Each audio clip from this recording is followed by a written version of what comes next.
ከትብብርና ወዳጅነት እስከ ከረረ ጠላትነት እስራኤልና ኢራን።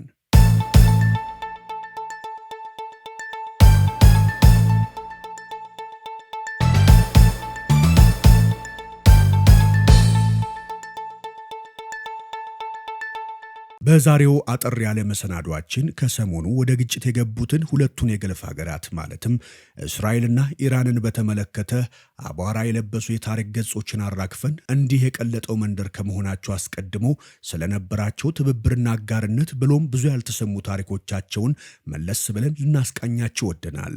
አብራቸው እንድትቆዩ ስንጋብዛችሁም አዲስ የሆናችሁ ቻናላችንን ሰብስክራይብ በማድረግና የቤተሰባችን አካል እንድትሆኑም በአክብሮት በመጋበዝም ጭምር ነው። በቀጥታ የኢራን እስራኤልን ድራማዊ ግንኙነትና አጠቃላይ ታሪካቸውን ከትላንትና መዝገባቸው እስካሁን ጦርነታቸው በወፍ በረር እናስቃኛችሁ። በቀጥታ ወደ መሰናዶ አመራለሁ።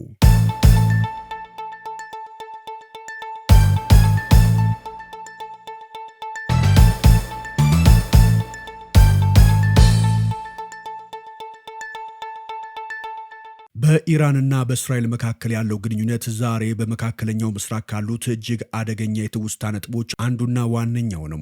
ነገር ግን እነኚህ ሁለት ሀገሮች በአንድ ወቅት የቅርብ ወዳጆች እንደነበሩ የሚያስታውሱ እጅግ በጣም ጥቂቶች ናቸው። የንግድ የስለላና የወታደራዊ ትብብር አጋር ነበሩ። ከጓደኝነት ወደ መራራ ጠላትነት የሚደረገው ጉዞ የአብዮት የአስተሳሰብና የክልል የስልጣን ሽኩቻም ታሪክ ነው። ግንኙነታቸው የሚጀምረው እስራኤል እንደ ሀገር ከተመሰረተችበት ከ1948 ጀምሮ ሲሆን ያለ ጠብ ያለሽ በዳቦ ወደ 31 ዓመታት በትብብርና በመደጋገፍ ዘልቀዋል። በዛን ሰሞን ሁለቱም ሀገራት አንድ የሚያደርጋቸው የጋራ ጥቅሞች ነበሯቸው።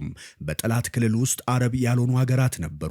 ሁለቱም በወቅቱ በርካታ ሀገራትን ለማዋጥ ያሰፈሰፈ የነበረውን የሶቪየትን ተጽዕኖ በመፍራት ወደ ምዕራቡ ዓለም በተለይም በዩናይትድ ስቴትስ ጥላ ስር ለመደገፍና ራሳቸውን ለመከላከል የወደዱም ነበሩ። በዚህምና በቀጣይ በምነግራችሁ በርካታ ሁኔታዎችም ሳቢያ ከ1950ዎቹ እስከ 1970ዎቹ ባለው ጊዜ ውስጥ የኢራንና እስራኤል ጥምረት በከፍተኛ ሁኔታ እየተጠናከረ ሊሄድ ችሏል። ኢራን ለእስራኤል የተፈጥሮ ሀብቷ የሆነውን የነዳጅ ዘይት ስታቀርብላት፣ እስራኤል ደግሞ በአንጻሩ የእርሻና ወታደራዊ ቴክኖሎጂዋን ሳትሰስት ታጋራት ነበርም። የእስራኤል የመረጃ ድርጅት ሞሳድም የኢራኑን ሚስጥራዊ ፖሊስ ሳቫክን በማሰልጠን ድጋፍ እንዳደረገም የሚታወቅ ጉዳይ ነው። ኢራን በእስራኤል መሰረተ ልማት ግንባታ ላይ ከፍተኛ ፈሰስ ስታደርግ፣ በአንጻሩ ደግሞ በአረብ ሀገራት ላይ ያነጣጠረው የስለላ መጋራት ስራዎቿ በእስራኤል ባለሙያዎች ይደገፍና ይቃኙላትም ነበርም። በአጠቃላይ እኚህ ሁለት ሀገራት በጋራ ፍላጎትና ዓላማ የተነሳ ከ3 አስርት ዓመታት ላላነሱ ጊዜያቶች የቀጠለውን ወዳጅነታቸውን የፈተነ ክስተት በ1979 በተከሰተው የኢስላማዊ አብዮት ጊዜ ፈነዳም።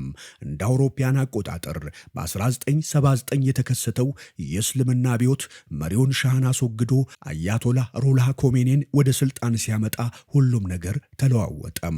አዲሱ የሀገረ ኢራንም አገዛዝ እስራኤልን እንደ ፖለቲካ ጠላት ብቻም ሳይሆን እንደ ርዕዮተ ዓለም ጥፋትና እንደ እርግማንም የሚያያት ሆኖ ተገኘም። የጽዮናውያን መንግስት ሙስሊሞችን የሚጨቁንና ኢየሩሳሌምን ያረከሰም ነው ሲል ያወጀው ኮሜኒ ከእስራኤል ጋር ያላቸውን ግንኙነት ወዲያውኑ ሊያቋርጥም ቻለም።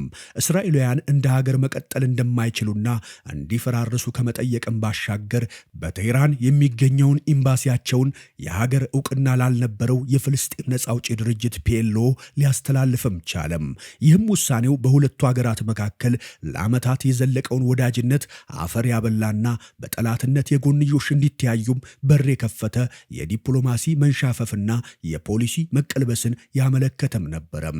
ምንም እንኳን በ1985 ገደማ በነበረው የኢራን ኢራቅ ጦርነት ወቅት እስራኤል የጦር መሳሪያ ወደ ኢራን በማዘዋወር የተባበረችና በሊባኖስ ውስጥ የነበሩ የዩናይትድ ስቴትስ ታጋቾች እንዲፈቱ እየሰራች የነበረ ቢሆንም ይህ ግን ጊዜያዊና ወቅቱን ለማለፍና እንካ በንካ የሆነ የትብብር ታክቲክ ብቻ ሆኖ ይቆጠራል።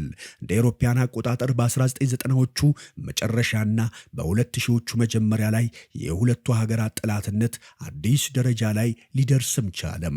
ኢራን በሊባኖስ ያለውን ሄዝቦላና በጋዛ የሚገኘውን ሐማስን በመደገፏ ምክንያት እስራኤል ጥርስ ልነክስባት ቻለች። ቀጠለናም ኢራን በቀጠናው ያላትን ተሰ ተሰሚነትና ሀያልነት ለማስጠበቅ በሚል የጀመረችው የኒውክሌር መርሃ ግብር የእስራኤልን ጥልቅ ስጋት ጣራ እንዲነካ ያስቻለም ክስተት ሊሆን ቻለም። ስለሆነም ሳይቃጥል በቅጠል እንደተባለው እስራኤል በኢራን ላይ ከፍተኛ የሆነ የሳይበር ጥቃት ማካሄድና ኒውክሌር የሚያበለጽጉትን ሳይንቲስት